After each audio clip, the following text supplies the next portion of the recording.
be singing till the evening comes. Bless the Lord, oh my soul, oh my soul. I worship His holy name.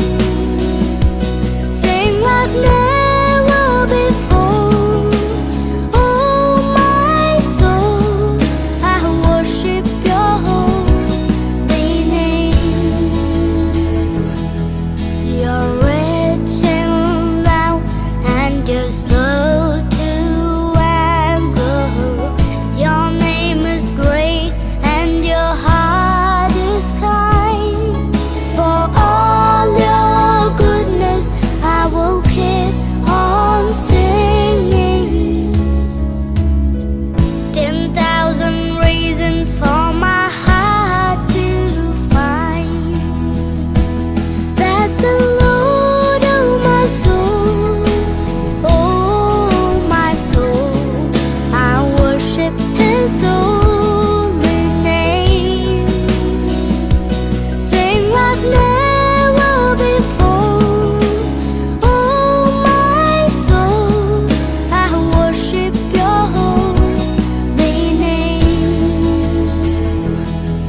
And on that day when my strength is failing, the end was near and my time has come, still my soul will sing Your praise.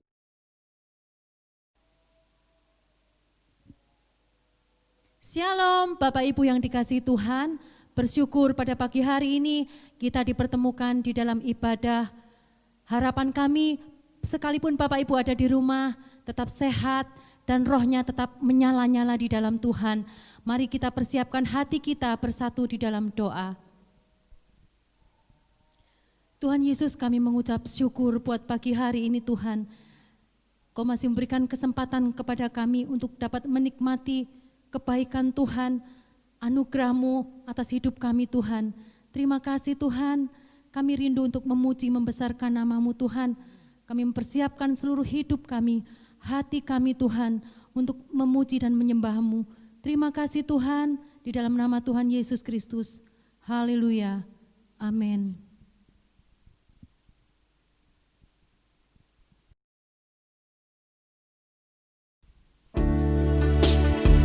Terima kasih Tuhan, Engkaulah perisai bagi kami. Firman-Mu yang terus menuntun setiap langkah hidup kami Tuhan. Engkaulah perisaiku saat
Shalom Bapak Ibu sekalian, selamat pagi.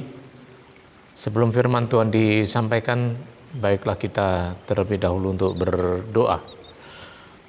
Allah kami di dalam kerajaan surga, kami bersyukur pagi hari ini, kami melayani Engkau, kami datang di hadapan hadirat-Mu, kami membuka hati kami untuk menerima kebenaran firman-Mu, makanan rohani yang baru yang diterjemahkan oleh Roh Kudus bagi kami semuanya. Di dalam nama Tuhan Yesus Kristus, Roh-Mu ada di tempat ini dan memimpin kami sekalian. Berikan kami hikmat dan penyertaan dalam nama Tuhan Yesus Kristus. Amin. Shalom. Saat ini saya akan menyampaikan sesuatu yang mungkin saja baru, yang Roh Kudus memberikan pengertian-pengertian yang baru, memberikan paradigma yang baru bagi kita sekalian untuk merubah mindset kita yang lama, khususnya tentang doa. Pagi hari ini saya mengambil tema yaitu mendoakan yang tidak kelihatan. Sekali lagi, mendoakan yang tidak kelihatan.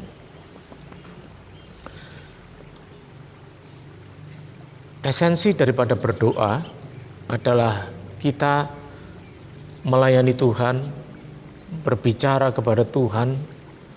Iya, itu betul. Bahkan ada hal yang lebih penting daripada itu.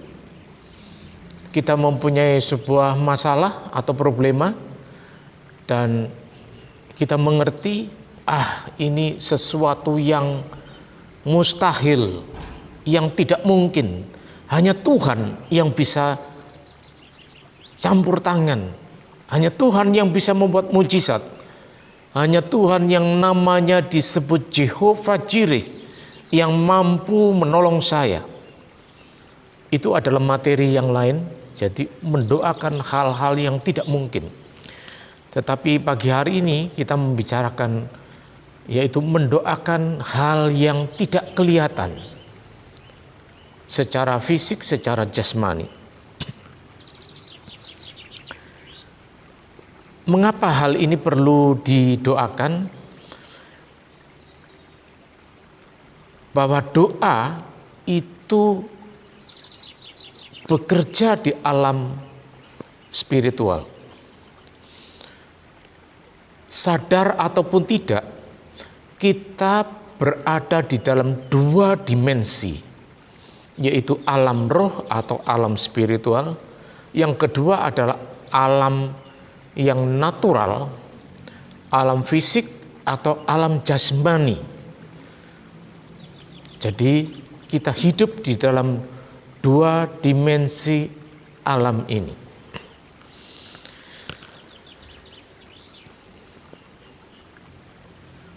Berdoa, kita itu berurusan dengan Allah. Berdoa berurusan dengan kuasa Allah. Berdoa adalah membuat sebuah mujizat, atau dikatakan mari kita membuat sebuah terobosan yang baru. Kita tidak cuma sekedar pergi ke gereja, itu sudah bagus. Kita sudah membaca Alkitab setiap hari, itu bagus. Kita mungkin sudah berdoa, itu bagus.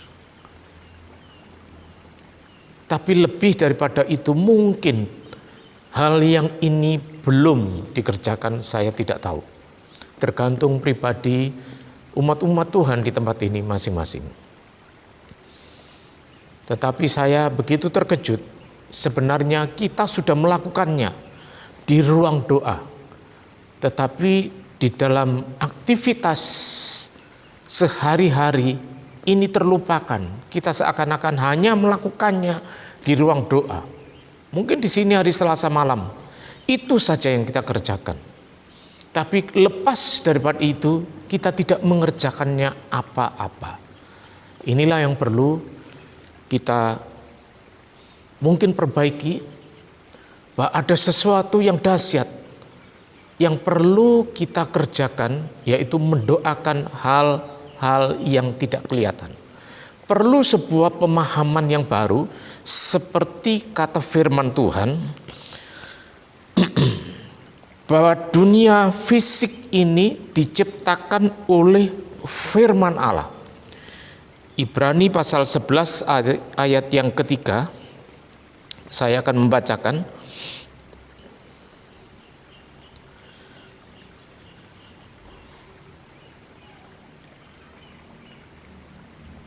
Karena iman kita mengerti bahwa alam semesta telah dijadikan oleh firman Allah, sehingga apa yang kita lihat telah terjadi dari apa yang tidak dapat kita lihat. Jadi alam fisik, alam natural, alam jasmani ini dijadikan oleh sabda Allah, oleh firman Tuhan. Tetapi sebelumnya di alam roh itu dikerjakan terlebih dahulu. Maka setelah itu dikerjakan, Tuhan berfirman, maka terjadilah. Kalau kita kembali dalam kitab Kejadian, Allah sudah merencanakan terlebih dahulu akan menciptakan langit dan bumi. Di alam spiritual, alam roh, Tuhan sudah merancang itu. Oleh sebab itu, Allah berfirman, jadilah pohon, maka jadi secara fisik, secara nyata, secara jasmani kita melihat ada pohon. Jadilah burung, jadilah ikan, semuanya terjadi. Tapi sebelumnya itu sudah dirancang oleh Allah. Jadi alam roh lebih dahulu ada sebelum alam jasmani itu nampak. Perlu kita mengambil sebuah pengertian yang lebih dalam, bahwa alam jasmani ini, alam nyata ini diciptakan di alam roh.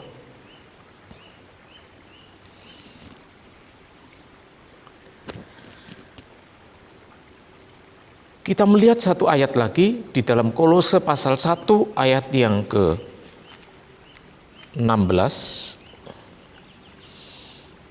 Karena di dalam Dialah telah diciptakan segala sesuatu yang ada di surga dan yang ada di bumi, yang kelihatan dan yang tidak kelihatan, baik singgasana maupun kerajaan, baik pemerintah maupun penguasa. Segala sesuatu diciptakan oleh Dia dan untuk Dia.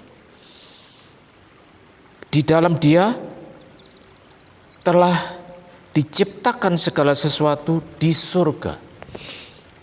Maka alam fisiknya, alam nyatanya menjadi nyata, ada seperti firman Tuhan. Sekarang pengertiannya yang kedua. Jadi perlu kita menggarisbawahi bahwa bagaimana dengan alam fisik kita, alam jasmani, alam nyata. Secara jelas mungkin dalam skala ekonomi, kekurangan,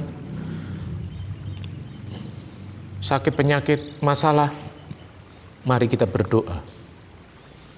Berbicara kepada Tuhan dan menggunakan kuasa Tuhan. Yang kedua, kelahiran baru, Kisah Rasul-Rasul pasal 1 ayat yang ke-8. Barang siapa yang dibaptis oleh Roh Kudus, Tuhan memberikan kuasa. Mari kita melihat lebih dalam lagi. Kita sudah lahir baru, sudah mendengar Tuhan berbicara. Tetapi bagaimana kita menggunakan kuasa itu? Yaitu kuasa yang dipergunakan untuk menciptakan di alam roh itu bagaimana? Apakah kita cuma sekedar pergi ke gereja setiap hari Minggu, sudah berdoa di rumah, sudah membaca Alkitab, semuanya itu baik. Baik. Tetapi ada satu hal. Karena kondisi seperti itu disebutkan jemaat adalah jemaat yang mendengarkan firman. Tapi kita tahu bahwa Tuhan berkata, bersabda, Allah berkenan kepada orang yang mendengar dan melakukan firman Tuhan. Sekarang Tuhan sudah memberikan kuasa. Hati kita diperbarui. Kita berdoa merasakan hadirat Tuhan. Betul. Tetapi sejauh mana kuasa yang Tuhan berikan, sebab kuasa itu kuasa yang dari surga, kuasa yang dari Allah sendiri, kuasa yang begitu dahsyat yang diberikan kepada kita. Jujur bagi setiap konselor sudah mempraktekkan ini. Kita sudah konseling, kita sudah melayani kelepasan, dan kuasa-kuasa kegelapan dikalahkan. Setan pun diusir pergi. Jelas, hanya sampai di situ kita sudah melakukannya. Tapi kita meningkatkan sekarang ini, masuk di dalam doa pergumulan, yaitu mendoakan dengan kuasa Tuhan.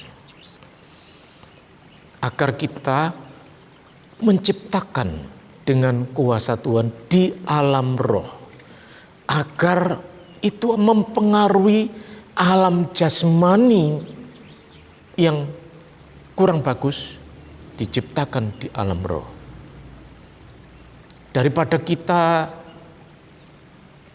cuman sekedar marah, mulut kita cerewet, mulut kita bergosip, tapi mari kita berubah. Kita mempergunakan mulut kita. Pagi hari kita sudah berdoa, masuk di dalam pergumulan, di luar daripada ruang doa, kita melakukan nubuat. Sudah kita mempraktekkan, kita memperkatakan sesuatu setiap hari. Mungkin 2 kali, mungkin 3 kali, bisa lebih. Sehingga alam jasmani itu betul-betul terjadi seperti di alam roh yang kita sudah doakan. Mari kita kembali ke ruang doa.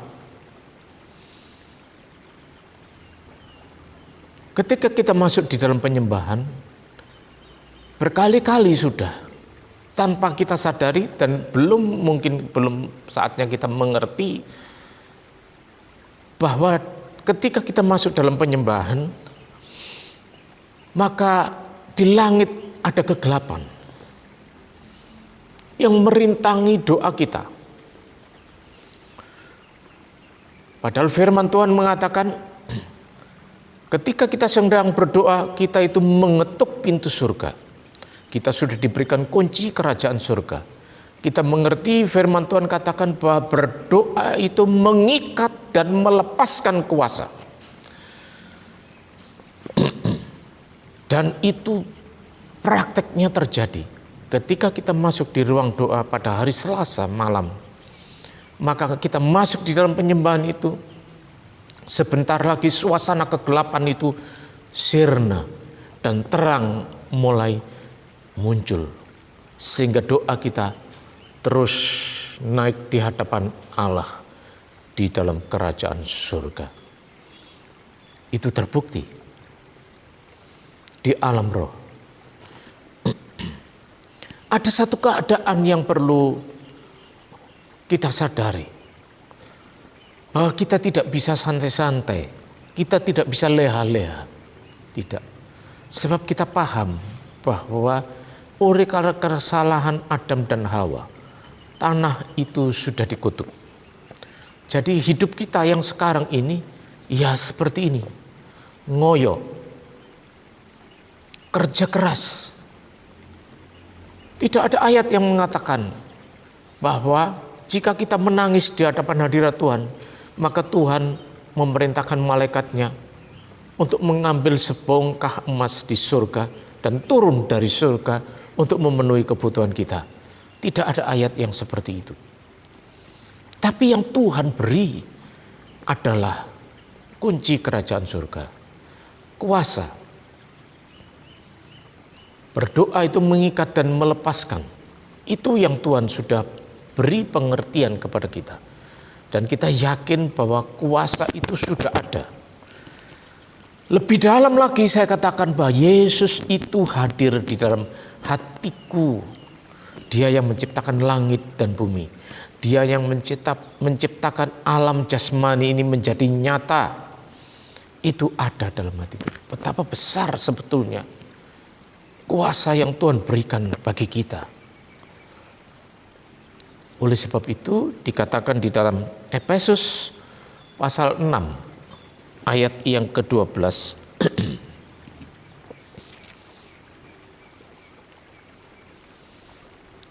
Karena perjuangan kita bukanlah melawan darah dan daging, tetapi melawan pemerintah-pemerintah, melawan penguasa-penguasa, melawan penghulu-penghulu dunia yang gelap ini, melawan roh-roh jahat di udara. Mau tidak mau kita masuk di dalam pergumulan. Kita tidak tahu kenapa di alam jasmani terjadi hal yang tidak baik, kekurangan di sini sana, banyaknya masalah, kita tidak tahu. Tapi yang jelas darah dan daging ini menjadi perintang yang perlu diusir dengan kuasa Tuhan yang sudah ada, yang kita punyai. Jadi mari kita berjuang menciptakan sesuatu yang baik di alam roh, sehingga alam jasmani yang kurang baik tadi berubah menjadi baik, yang kekurangan menjadi surplus.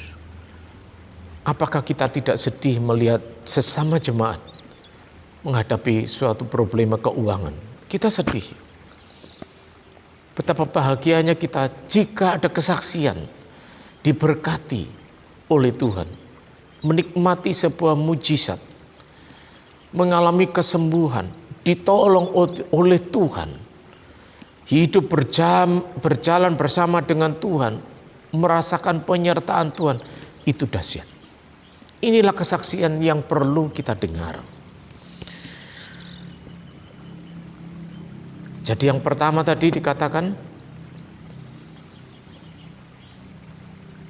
berdoa di alam roh. Kita mengerti bahwa alam jasmani perlu diciptakan di alam roh. Yang kedua, Tuhan sudah memberikan kuasa kepada kita. Yang ketiga, mau tidak mau, kita masuk di dalam pergumulan untuk mengalahkan darah dan daging, pemerintah-pemerintah dan penguasa-penguasa di udara. Yang kita tidak mengerti, kita membiarkan itu saja terjadi. Payung yang terjadi adalah payung kegelapan. Mari kita membuka di alam roh, payung itu biarlah terang di langit, sehingga berkat Tuhan itu turun. Kekuatan Tuhan itu turun, damai sejahtera itu turun, sukacita itu turun, dan berkat jasmani itu juga mengalir bagi kita.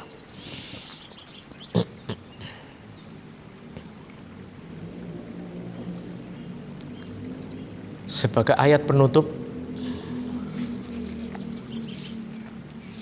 di dalam Markus pasal yang ke-11 ayat 22. Yesus menjawab mereka, "Percayalah kepada Allah. Aku berkata kepadamu, sesungguhnya barang siapa berkata kepada gunung ini, beranjaklah dan tercampaklah ke dalam laut, asal tidak bimbang hatinya, tetapi percaya bahwa apa yang dikatakan itu akan terjadi, maka hal itu akan terjadi baginya. Karena itu aku berkata kepadamu, apa saja yang kamu minta dan doakan, percayalah bahwa kamu telah menerimanya, maka hal itu akan diberikan kepadamu." Dahsyat. Saya sangat diberkati oleh ayat ini. Percayalah kepada Allah. Secara fakta, bukan cuma sekedar iman. Secara fakta kita sudah merasakan hadirat Tuhan. Kita mendengarkan Tuhan. Kita menikmati firman Tuhan. Kuasa itu sudah kita miliki karena kita sudah lahir baru. Tapi kita naik satu step lebih tinggi lagi sekarang. Di dalam Markus pasal yang ke-11, percayalah kepada Allah. Kita percaya apa yang kita katakan. Setelah masuk di dalam doa pergumulan, setiap hari kita kerjakan untuk menciptakan sesuatu yang baru, menciptakan sesuatu yang baik, menciptakan sesuatu yang surplus, menciptakan sesuatu rintangan semuanya pergi. Maka di luar daripada ruang doa, kita mulai belajar melakukan nubuat. Mari kita bernubuat untuk diri kita sendiri. Siapakah yang akan menolong kita kalau bukan kita sendiri yang akan berjuang? Percaya kepada Tuhan. Dikatakan jika gunung ini pindah, maka pindah. Bukankah Yesus sudah menyembuhkan berapa banyak orang yang sakit? Buta, tuli, lumpuh, mati pun bangkit. Lazarus pun yang sudah mati 4 hari pun bangkit. Bukankah kuasa itu sudah diberikan kepada kita? Oleh sebab itu, kita merubah keadaan yang tidak baik di alam jasmani ini. Di alam roh kita mengerjakannya. Kita percaya saja apa yang kita sabdakan, apa yang kita katakan, apa yang kita ucapkan itu akan terjadi. Sebab Tuhan yang punya kuasa itu melakukannya bagi kita. Saya sangat diberkati dengan Markus 11 ayat 22 ini. Bagaimana iman kita? Yang dibutuhkan cuma iman. Yang dibutuhkan adalah percaya. Iman sudah ada, percaya sudah ada, kuasa sudah ada. Satu step lagi, berdoa masuk dalam pergumulan dan bernubuat. Mari kita belajar untuk bernubuat. Setiap hari bernubuat. Kita menciptakan sesuatu yang baik. Kita menciptakan sesuatu yang benar. Kita menciptakan sesuatu yang positif. Kita menciptakan berkat itu bagi kita. Kita menciptakannya mungkin juga bagi orang lain yang perlu ditopang dalam doa. Percayalah itu terjadi. Sebab yang mengerjakannya adalah kuasa Tuhan bagi keperluan kita. Saudaraku, inilah tahapan selanjutnya. Kita melepaskan dari pemikiran yang lama, paradigma yang lama, mindset yang lama. Cuman sekedar pergi ke gereja, rajin, setia, sudah berdoa, iya. Sudah membaca Alkitab, iya, bagus. Tapi satu hal ini belum kita kerjakan. Mari kita berubah untuk mengerjakan hal ini. Mulai menumbuhkan iman yang lebih besar lagi. Berdoa di dalam pergumulan, menciptakan yang tidak kelihatan supaya menjadi kelihatan. Yang tidak baik kita rubah di alam roh supaya menjadi baik. Dan itu pasti akan terjadi. Sebab kuasa Tuhan yang mengerjakan bagi kita. Percayalah kepada Tuhan.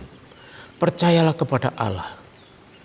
Bahwa kita sudah diberkati banyak hal dari kerajaan surga. Tuhan memberkati kita sekalian pada pagi hari ini. Shalom. Amin. Mari kita tundukkan kepala, kita berdoa. Tuhan, kami bersyukur kepadamu. Betapa kami kagum akan firman-Mu. Betapa kami kagum akan berkat-Mu. Fasilitas surga yang Kau berikan bagi kami. Siapakah kami Tuhan?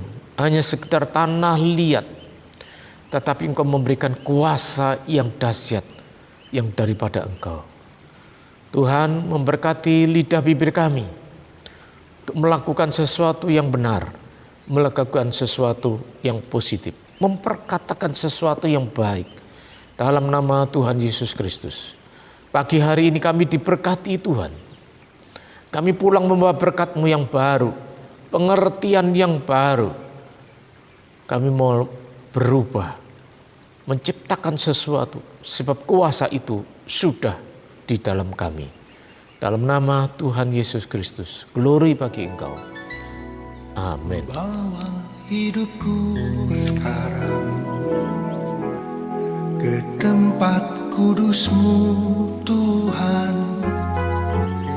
Di mezbah-Mu ku serahkan seluruh hidupku. Penuhi hatiku sekarang dengan urapan yang baru, agar aku lebih lagi mendengar suara-Mu. Jadikan aku Tuhan rumah doa-Mu, agar semua suku bangsa datang menyembah-Mu. Jadikan aku Tuhan rumah doa-Mu, agar semua suku bangsa datang menyembah-Mu.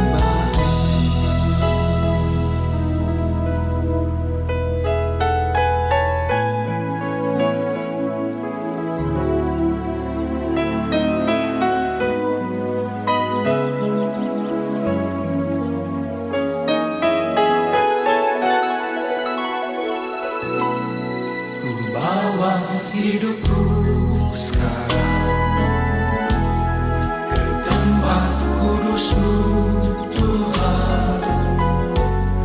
Di mezbah-Mu ku serahkan seluruh hidupku.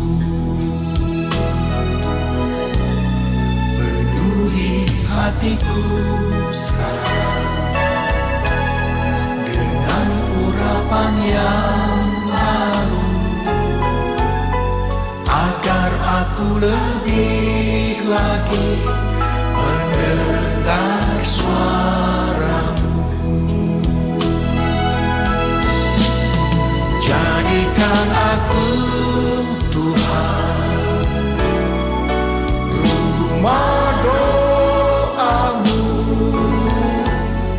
agar semua suku bangsa datang menyembah-Mu. Jadikan aku Tuhan rumah doa-Mu, agar semua suku bangsa datang menyembah-Mu. Jadikan aku Tuhan rumah doa-Mu, agar semua suku bangsa datang menyembah-Mu. Jadikan aku Tuhan rumah doa-Mu, agar semua suku bangsa datang menyembah-Mu. Agar semua suku bangsa datang menyembah-Mu.